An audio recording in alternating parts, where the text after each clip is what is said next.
Hypopituitarism. Definition. Hypopituitarism means deficiency of one or more anterior pituitary hormones.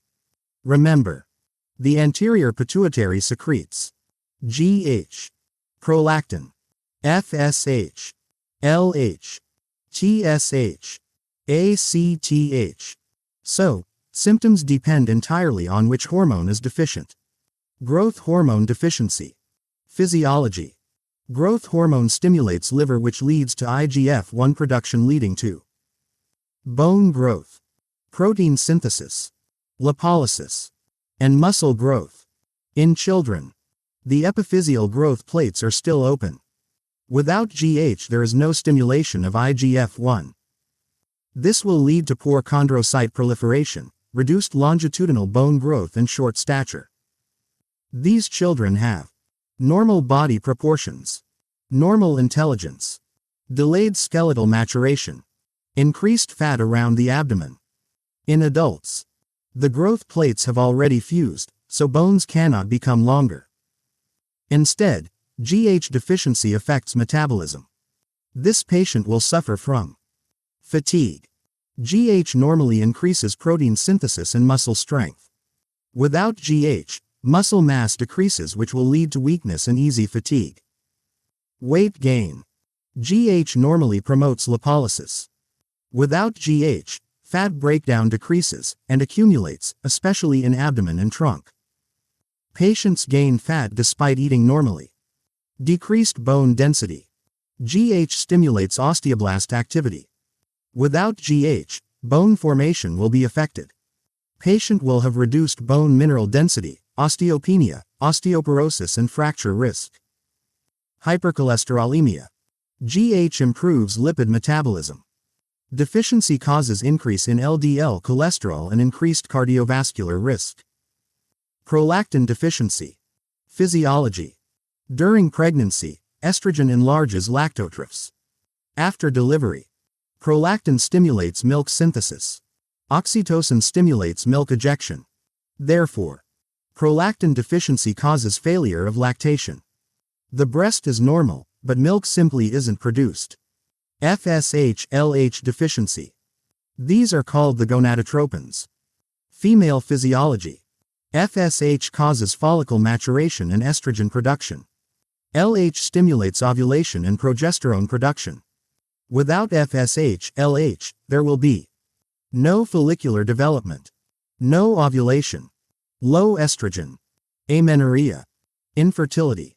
Primary amenorrhea occurs if deficiency develops before puberty. The girl never menstruates, and secondary sexual characteristics are poorly developed. Secondary amenorrhea occurs if deficiency develops after puberty. The woman previously had menstruation, then periods stop. Why infertility? Because there is no ovulation, and no egg is released. Why irregular menstruation? Because hormonal cycling becomes abnormal. Important clinical pearl. Regular menstrual cycles strongly suggest normal ovulation and normal FSH-LH. Therefore, regular cycles almost rule out significant hypogonadism. Male physiology. LH stimulates Leydig cells, which leads to production of testosterone. FSH stimulates Sertoli cells, which leads to spermatogenesis. Without LH, there will be low testosterone. Symptoms. Reduced libido. Erectile dysfunction. Decreased muscle mass. Reduced facial hair. Without FSH, there will be reduced sperm production and infertility. Long-standing deficiency will lead to testicular atrophy, because testes require stimulation to maintain their size. TSH deficiency. TSH stimulates the thyroid gland, which produces T3 and T4. Without TSH, there will be low thyroid hormone and secondary hypothyroidism. Symptoms. Weight gain. Because basal metabolic rate decreases and calories are burned more slowly. Cold intolerance. Because heat production falls, so patients constantly feel cold. Constipation. Because intestinal motility decreases, and food moves more slowly. Dry skin. Because sweat gland activity decreases, so skin becomes coarse and dry. Lethargy. Because brain metabolism slows, so patients become sleepy and mentally sluggish. Notice: unlike primary hypothyroidism, goiter is usually absent because TSH is low. ACTH deficiency. This is one of the most important sections. Physiology. ACTH stimulates the adrenal cortex, specifically zona fasciculate, which will lead to release of cortisol. Without ACTH, there will be low cortisol and secondary adrenal insufficiency. Why weakness? Because cortisol maintains energy production. Without cortisol, patients cannot tolerate stress and muscles fatigue easily. Why hypotension?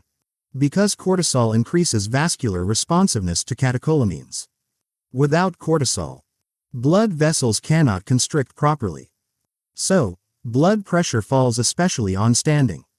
So patient will suffer from postural hypotension. Why hypoglycemia? Normally cortisol stimulates gluconeogenesis, reduces glucose uptake, raises blood sugar. Without cortisol, glucose production decreases, which will lead to hypoglycemia. Children are particularly susceptible. Why hyponatremia? Normally cortisol suppresses ADH.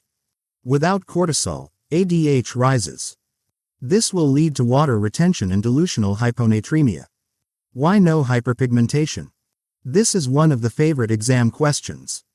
In primary adrenal insufficiency, adrenal gland is destroyed, so there will be low cortisol. Pituitary will release huge amounts of ACTH. ACTH contains MSH activity, which will lead to hyperpigmentation. In secondary adrenal insufficiency, pituitary cannot produce ACTH. So, ACTH will be low. So there is no MSH stimulation and no hyperpigmentation. Why no hyperkalemia? Another classic question. Aldosterone is controlled mainly by renin, which leads to the production of angiotensin II. Not controlled by ACTH. Therefore, even if ACTH is absent, aldosterone remains nearly normal. So patients usually do not develop severe salt wasting or hyperkalemia. This distinguishes secondary from primary adrenal insufficiency. Intracellular and paracellular masses. Examples: pituitary macroadenoma, craniopharyngioma. These tumors cause symptoms by mass effect, not just hormone deficiency. Headache. The pituitary sits inside the sella turcica. As the tumor enlarges, it stretches the dura mater, and this produces headache. Visual field defects. Above the pituitary lies the optic chiasm, and the nasal retinal fibers cross here. These fibers carry temporal visual fields.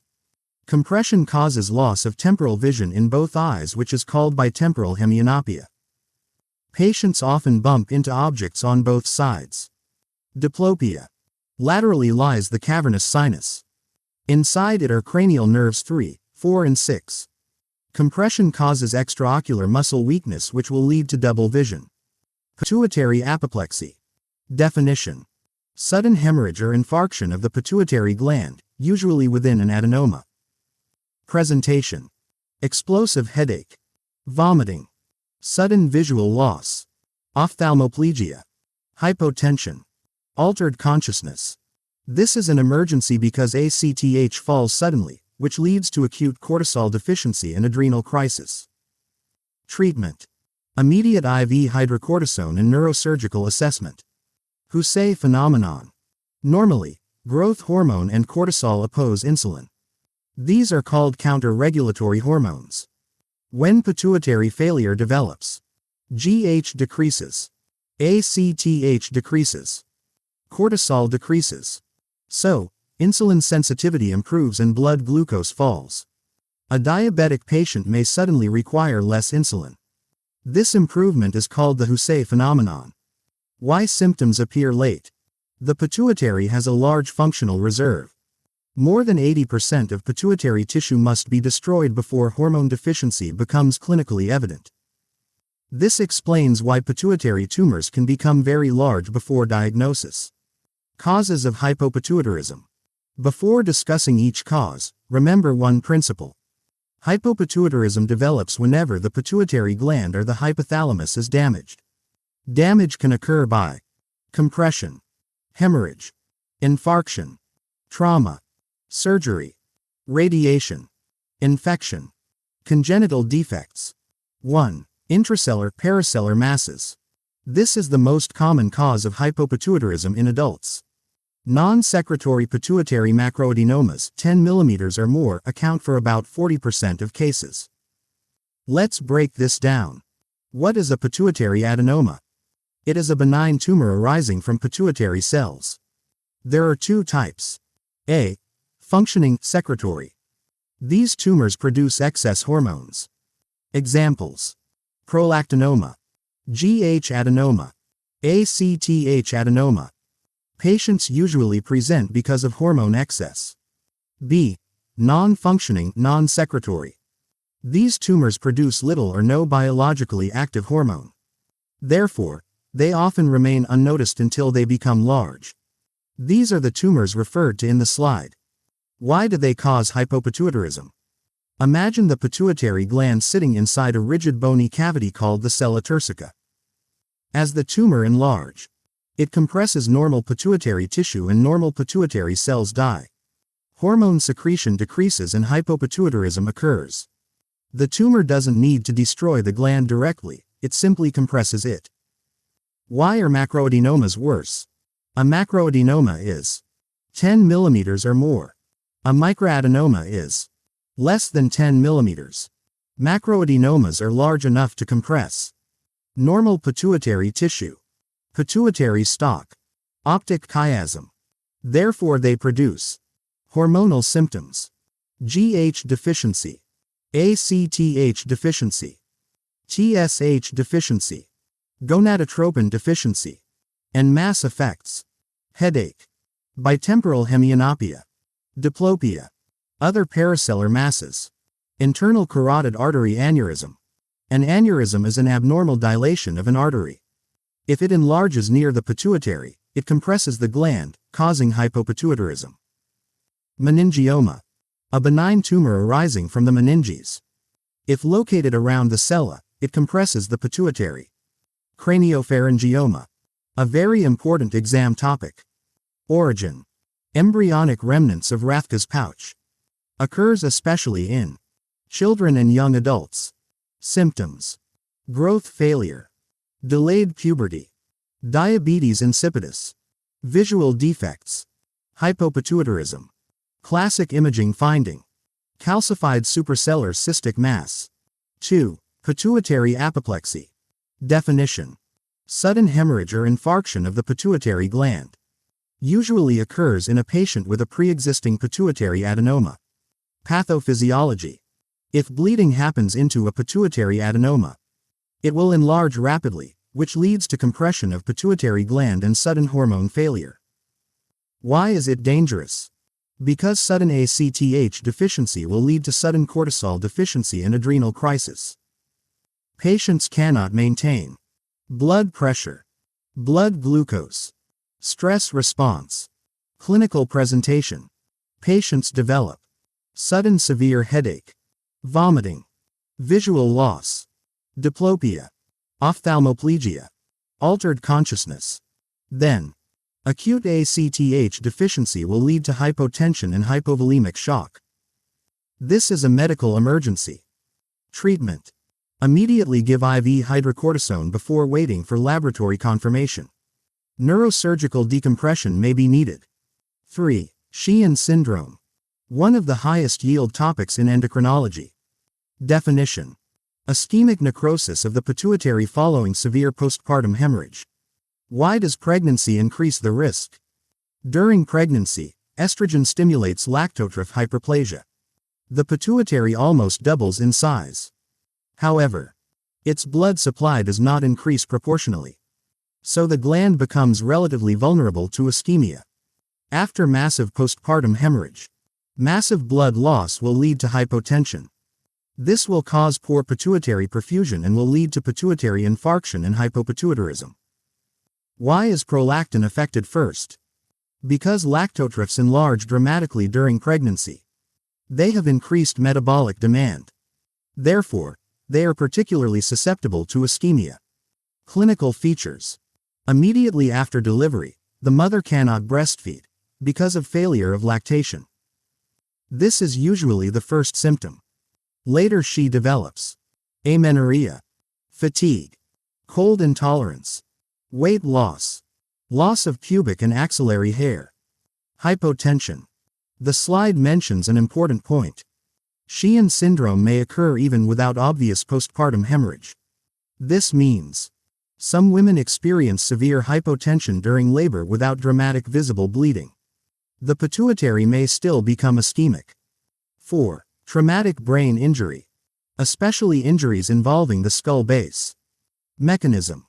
Trauma may tear the pituitary stalk, damage pituitary tissue, damage the hypothalamus. Result: loss of pituitary hormones. Common after road traffic accidents, falls, severe head trauma. 5. Infiltration of the pituitary or hypothalamus. Normally, the pituitary tissue is healthy. Some diseases infiltrate and replace normal tissue. Examples: hemochromatosis. It is an iron overload disease. Iron deposits inside endocrine organs, including pituitary gland. Pituitary cells die and hypopituitarism occurs. One of the earliest hormones affected is often FSH/LH. So patients present with hypogonadism. Sarcoidosis. It is a granulomatous disease. Granulomas infiltrate the hypothalamus or pituitary gland. This will lead to hormone deficiency. 6. Infections. Examples: tuberculous meningitis, bacterial meningitis. Infection spreads to the hypothalamus or pituitary gland. This causes inflammation and fibrosis, which will cause hormone deficiency. Tuberculosis remains an important cause in developing countries. 7. Empty sella syndrome. A favorite exam topic. Normally, pituitary gland fills the sella turcica. In empty sella syndrome, CSF herniates into the sella. The pituitary becomes flattened and compressed. So, hormone secretion decreases. Primary empty sella. Congenital weakness of the diaphragma celli allows CSF to enter. Secondary empty sella. Occurs after surgery, radiation, pituitary infarction. Many patients are asymptomatic. Others develop partial hypopituitarism. 8. Iatrogenic causes. Iatrogenic means caused by medical treatment. Examples: hypophysectomy, surgical removal of the pituitary, performed for large adenoma, pituitary cancer. After surgery, patients require lifelong hormone replacement. Pituitary irradiation. Radiotherapy damages both tumor cells and normal pituitary tissue. Hormone deficiencies may appear years after treatment. GH deficiency is usually the first to occur. 9. Congenital causes. Some patients are born with defects affecting the hypothalamus or pituitary. The slide specifically mentions GnRH deficiency, Kallmann syndrome. Normally, hypothalamus releases GnRH. This makes the pituitary gland release FSH and LH and causes normal puberty. In Kallmann syndrome, GnRH neurons fail to migrate during fetal development. Therefore, no GnRH. Low FSH/LH. Delayed puberty and infertility. Classic clinical features: delayed puberty, primary amenorrhea in girls, small testes in boys, infertility, anosmia, loss of smell. Investigations of hypopituitarism. When a patient is suspected to have hypopituitarism, we investigate each pituitary hormone individually, because one hormone may be deficient while the others are still normal. 1. Central, secondary, adrenal insufficiency. The slide says low morning cortisol plus low to normal ACTH. Let's understand why. Step 1. Normal physiology. The hypothalamus secretes CRH, corticotropin-releasing hormone, which stimulates the anterior pituitary to release ACTH. ACTH stimulates the adrenal cortex, zona fasciculata, to produce cortisol. In secondary adrenal insufficiency, the pituitary is diseased. Therefore, ACTH production decreases. The adrenal gland receives little stimulation, and cortisol production decreases. Laboratory findings. Decreased morning cortisol. Decreased ACTH are sometimes normal. Why does the slide say low to normal ACTH? This confuses many students. Normally, if cortisol is low, ACTH should become very high by negative feedback. But in pituitary disease, ACTH fails to rise. Even a normal ACTH level is actually inappropriately normal because it should be elevated. Exam Pearl. Low cortisol plus normal ACTH equals something abnormal equals secondary adrenal insufficiency. Why measure morning cortisol? Cortisol follows a circadian rhythm. Highest level around 8 a.m. Lowest level around midnight. Therefore, always measure cortisol in the morning. 2. Growth hormone deficiency.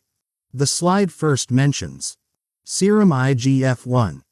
Why don't we simply measure GH? Because GH secretion is pulsatile. It is released in bursts, mainly during sleep. A patient may have 9 a.m. GH equals 0, but still have completely normal GH secretion. Therefore, a random GH level is almost useless. Why measure IGF-1 instead? GH stimulates the liver to produce IGF-1. IGF-1 remains relatively stable throughout the day. Therefore, it reflects the average GH secretion. Interpretation. Low IGF-1 strongly suggests GH deficiency. However, IGF-1 may be normal in up to half of patients. Why? Because IGF-1 is influenced by age, nutrition, liver disease, obesity, chronic illness. Therefore, a normal IGF-1 does not exclude GH deficiency. Dynamic testing. If IGF-1 is inconclusive, we perform a provocative test. Insulin stress test. This is the gold standard dynamic test. It is one of the most frequently tested topics. Principle. Normally, hypoglycemia is a major stress. When blood glucose falls, the body responds by increasing GH, ACTH, cortisol. Procedure. The patient receives IV insulin. Blood glucose falls below 2.2 mmol per liter. The body perceives severe hypoglycemia. The pituitary should release GH, ACTH. ACTH stimulates cortisol release. Normal response. Blood glucose decreases. GH increases. ACTH increases. Cortisol increases. In hypopituitarism, the pituitary cannot respond. Therefore, even after severe hypoglycemia, GH remains low. Sometimes cortisol also fails to increase. Diagnosis confirmed. Contraindications. Epilepsy. Ischemic heart disease. Adrenal insufficiency. Let's explain why. Epilepsy. Hypoglycemia can trigger seizures, therefore, never perform the insulin stress test. Ischemic heart disease. Hypoglycemia stimulates adrenaline release. Heart rate increases and blood pressure fluctuates. This may precipitate angina and myocardial infarction. Adrenal insufficiency. These patients already have low cortisol. Inducing hypoglycemia without adequate cortisol can precipitate an adrenal crisis. 3. Thyroid function tests. Low or normal TSH with low free T4 and low free T3. This is classic secondary hypothyroidism. Why is TSH not elevated? Think about primary hypothyroidism first. In primary hypothyroidism, thyroid gland produces low T4. Pituitary senses this and produces TSH, which becomes very high. In secondary hypothyroidism, pituitary TSH production decreases. So, thyroid receives less stimulation, which leads to low T4. Because the pituitary is damaged, TSH cannot increase. Therefore, TSH becomes low and sometimes normal. Again, a normal TSH is actually abnormal here. Why measure free T4? Free T4 is a better indicator of thyroid hormone status than TSH in pituitary disease. This is another favorite exam question. 4. Gonadotropin deficiency. In males. Measure. Testosterone at 8 to 10 a.m. Why? Because testosterone has a circadian rhythm and its highest levels occur in the morning. If we find low testosterone plus non-elevated LH, diagnosis is hypogonadotropic hypogonadism. Normally, low testosterone should produce high LH. If LH is not elevated, the pituitary is failing. Females.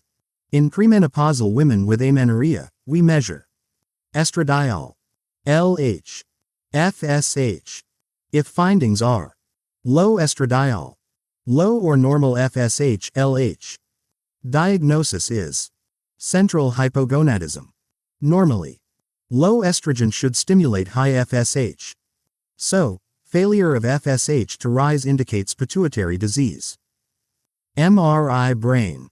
After confirming hormone deficiency, the next question is, why is the pituitary failing?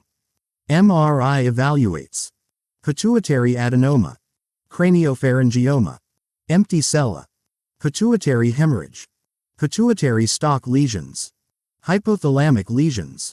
MRI with contrast is the imaging modality of choice. Management. Replace deficient hormones and treat the underlying cause. This is the foundation of treatment. Examples of underlying causes. Remove adenoma. Treat infection. Treat sarcoidosis. Correct hemochromatosis. At the same time, replace missing hormones. Hydrocortisone should be started first. This is probably the single most important management point. Why must hydrocortisone be started before thyroxine? Suppose the patient has ACTH deficiency, TSH deficiency. Both cortisol and thyroid hormone are low. If you give levothyroxine first, it increases metabolic rate. The body suddenly requires much more cortisol. But the patient cannot produce cortisol because ACTH is deficient, and this leads to acute adrenal crisis. This can cause severe hypotension, shock, death. Therefore, always replace cortisol before thyroid hormone. This is one of the most commonly tested management principles. Hydrocortisone dose. The slide recommends divided doses to mimic the body's natural rhythm. 3-dose regimen. 10 mg on waking. 5 mg at lunchtime. 5 mg in the early evening. Or 2-dose regimen. Total daily dose 15 to 20 mg. The larger dose should always be taken in the morning, because cortisol secretion is normally highest after waking. Patients also need stress dose steroids during illness, surgery, or major trauma because a healthy adrenal gland would normally increase cortisol production in these situations. Why isn't fludrocortisone usually needed? Remember, in secondary adrenal insufficiency, aldosterone secretion is preserved because it is controlled mainly by the renin-angiotensin-aldosterone system, not ACTH. Therefore, patients usually need hydrocortisone only. The slide notes that fludrocortisone is only necessary if the patient is unable to maintain normal blood pressure, which is uncommon in secondary adrenal insufficiency. Thyroxine, levothyroxine. After hydrocortisone has been started, give levothyroxine 100 to 150 micrograms per day, dose individualized based on age, weight, and comorbidities. Monitoring therapy. Unlike primary hypothyroidism, TSH cannot be used to adjust the dose because the pituitary is diseased. Instead, monitor. Free T4 aim for the upper half of the normal range. Clinical improvement, energy, weight, cold intolerance, etc. This is a very common exam point. Growth hormone replacement. In adults, 0.2 to 0.6 mg per day, approximately 0.4 to 1.0 IU per day. Benefits include increased lean muscle mass, reduced fat mass, improved bone mineral density, better exercise capacity, improved quality of life, improved lipid profile. Treatment is started at a low dose and titrated according to IGF-1 levels and clinical response. Osteoporosis prevention. We give bisphosphonates to prevent the progression of bone loss. Why? Growth hormone deficiency and hypogonadism both reduce bone formation and increase fracture risk. If bone density is reduced, patients may require bisphosphonates, calcium supplementation, vitamin D, weight-bearing exercise.